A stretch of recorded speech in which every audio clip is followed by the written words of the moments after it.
Bom, agora são 8h46, a gente fala agora de um assunto que também mexe com os ânimos aí das eleições municipais neste ano de 2024, aqui em São Paulo.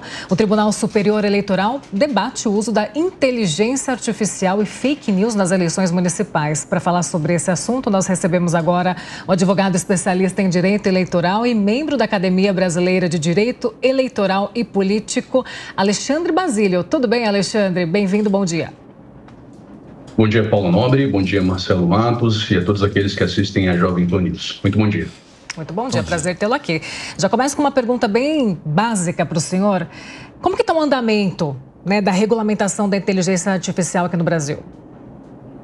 Olha, como não há regulamentação a partir do próprio Congresso Nacional, pelo menos ainda não está pronto e talvez não possa ser utilizado para as eleições de 2024, o TSE, ele recebe essa incumbência a partir de um dispositivo da lei eleitoral. Então, há um dispositivo na Lei 9.504, especificamente para quem quiser consultar, é o artigo 57J, que vai dizer que sobre tecnologia cabe ao Tribunal Superior Eleitoral regulamentá-la conforme o surgimento de novos artefatos, novas ferramentas. Então, o TSE, recebendo essa incumbência, ele está regulamentando. O grande problema é que ele vai regulamentar algo que ainda não existe na própria lei.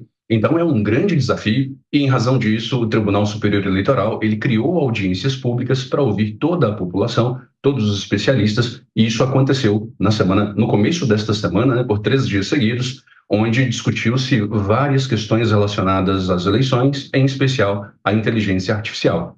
O prazo é até dia 5 de março para que o Tribunal Superior Eleitoral possa publicar essas resoluções. Então, é o prazo final. Até 5 de março, nós temos que ter essas regras já postas para as eleições de 2024. Alexandre, a gente nota, que sempre o presidente do TSE, o ministro Alexandre de Moraes, ele sempre coloca, a sua preocupação em relação a esse tema. Desde o ano passado ele tem falado muito sobre isso. E também o próprio presidente do Supremo, Luiz Roberto Barroso, também tem falado muito sobre esse tema, que traz uma grande preocupação pelo avanço da tecnologia e coincidir, saber se é verdade, se não é, de fato. Como você disse, então, quer dizer, a questão de legislação não é mais possível para essa eleição, tem aquela regra, evidentemente, mas então algo deve sair, uma resolução, algo então nesse sentido para nortear justamente aí a conduta do TSE e dos próprios candidatos, evidentemente.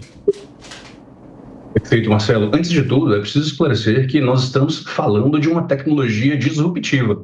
Nós já tivemos, historicamente, já passamos por esta mesma situação quando, por exemplo, lá em 1922, na inauguração do rádio, em seguida, o presidente Arthur Bernardes, ele editou um decreto proibindo o uso político do rádio, o que durou até 1931. Então, toda vez que nós nos deparamos com algo que nós não compreendemos, num primeiro momento, nós queremos evitar o uso daquela ferramenta até que a gente tenha um pouco mais de experiência quanto a ela. Está acontecendo no mundo inteiro a mesma coisa com a inteligência artificial. Em que pese ela possa ser utilizada para vários fins positivos, neste momento, infelizmente, estão tentando controlá-la de modo a evitar o seu uso de todas as formas até que a gente tenha mais experiência. Então, o ministro Alexandre de Moraes, o ministro Barroso, toda a cúpula do TSE, eles têm razão ao se preocuparem, porque para controlar o rádio, bastava controlar as emissoras. Quanto à inteligência artificial, todo eleitor é capaz de utilizá-la e utilizá-la para o mal. Se isso acontecer, nós teremos uma grande insegurança, principalmente para aquele eleitor que tem menos acesso à informação, porque para ele, se chegar um áudio de um candidato dizendo que está se abstendo, está desistindo de concorrer, e se isso acontecer na sexta-feira, antes das eleições, muito dificilmente nós conseguiríamos reverter essa notícia falsa e provavelmente isso mudaria o comportamento do eleitorado. Vamos chamar o Zé Maria Trindade para participar da entrevista com a gente também. Zé Maria, sua pergunta. Pois é, doutor, muita gente se assusta quando eu falo da justiça eleitoral, que tem prerrogativas especiais. É a única justiça que aceita pedido de explicação e o resultado, a resposta, se transforma em norma, ou seja, em lei, e é a única justiça que pode legislar, e é o que vai fazer o TSE. A normatização é uma legislação, Vale como lei. Isso sempre foi assim, o Congresso tentou mudar isso, mas não conseguiu. Então, a justiça vai normatizar. É verdade que a inteligência artificial, ela faz uma pessoa dizer o que ela nunca falou na vida. Ou seja, é preciso controlar. Mas, na prática, a gente vê essa luta diária aqui nas campanhas, que é impossível Como será isso? Seria um terceiro turno, ou seja, depois das eleições, isso tudo será julgado, o uso desta ferramenta nova que pode, sim, mudar completamente uma eleição? José Maria Trindade, eu concordo em partes com as suas colocações a respeito de tudo isso, mas é que não é possível nós entrarmos em uma eleição sem que haja regras mínimas sobre essa nova tecnologia. E como o Congresso ele não tratou do tema com profundidade, não tem outra forma de resolver o problema a não ser que o próprio TSE regulamente. Se a gente hoje permitir o uso da inteligência artificial por todos, sem qualquer tipo de controle, a democracia com certeza estará em risco. Então não é algo que o TSE queira fazer, é exatamente na falta de uma atuação positiva nesse sentido do Congresso Nacional, é que acabou sobrando, entre aspas, para o TSE resolver o problema. E é um problema de difícil solução, o mundo inteiro discute sobre isso neste momento. Só nos Estados Unidos nós já temos 20 estados com regulamentação a respeito de deepfake, por exemplo, na inteligência artificial e eleições, e na Europa também muito se discute o tema. Então não tem o que fazer, realmente a gente precisa de alguma solução para garantir o mínimo de segurança jurídica. Quanto às representações, às ações judiciais a respeito disso, vai caber a cada situação, porque o grande problema, a grande dificuldade, na verdade, José Maria, é que essa eleição é uma eleição municipalizada. Então, não é o TSE que vai decidir, num primeiro momento, cada uma dessas representações. Então, quando houver uma representação, ela será direcionada ao juiz local, né, o juiz daquela cidade onde o pleito está acontecendo, onde envolve os candidatos atingidos pelo mau uso da tecnologia. Esse juiz vai ter que ter o conhecimento de tecnologia, de marketing digital e também de direito, para que ele dê uma solução no caso concreto, e até que isso chegue ao TSE, realmente já estaremos em 2025, 2026, talvez, a depender da morosidade dos processos. Mas eu acredito que os juízes brasileiros estarão preparados para dar uma mínima segurança jurídica para o eleitorado e agirão rapidamente para remover, para tirar do ar essas desinformações, que principalmente aquelas que tentem se fazer passar pelo candidato, que é a nossa maior preocupação no momento, as famigeradas, as conhecidas deepfakes de áudio e de imagem. E Alexandre, na sua avaliação, vai ter investimento suficiente para conseguir mitigar, amenizar o disparo dessas informações falsas? Esse é um grande problema, Paula, porque, como eu disse antes, antigamente para a gente controlar as emissoras de rádio era bem fácil, porque era uma quantidade diminuta de emissoras. Bastava eu criar a regra, fiscalizar aquelas poucas emissoras. Hoje em dia, os players políticos, eles aumentaram. Não é só candidato, justiça eleitoral. O eleitorado participa ativamente. Então, as pessoas que são dedicadas a uma campanha eleitoral ou que têm qualquer outro interesse, ele não vai agir apenas como eleitor. Ele vai agir como um cabo eleitoral e muitas vezes mal intencionado. Então, ele, muitas vezes, sem a participação da própria equipe, do núcleo da candidatura, esse eleitor ele pode criar uma desinformação por meio de deepfake, dizendo que o candidato X, por exemplo, ou como aconteceu na Argentina, estava fazendo uso de substâncias psicotrópicas ou estava participando de um ato, né, que talvez a população condene. Então, tudo isso pode acontecer, tem grandes chances de acontecer, como já está acontecendo, pelo menos em 4 estados neste momento. Essa semana aconteceu no Paraná, e a gente precisa de ter conhecimento de pelo menos 3 áreas para tentar resolver. Quanto ao investimento, o investimento mais importante nesse momento seria realmente um investimento na educação de todos os operadores do direito, sejam promotores, juízes, servidores, para que eles entendam o funcionamento e possam, no caso concreto, resolver rapidamente.